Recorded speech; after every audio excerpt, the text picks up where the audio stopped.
سمع الله لمن حمده.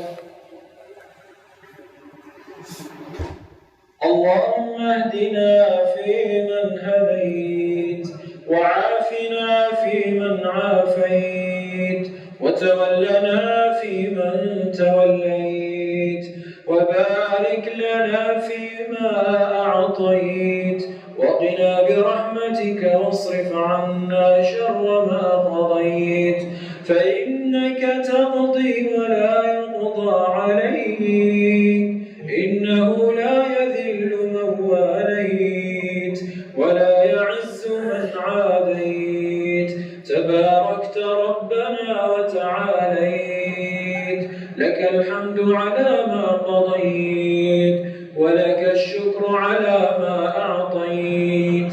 نستغفرك اللهم من جميع الذنوب والخطايا ونتوب إليك.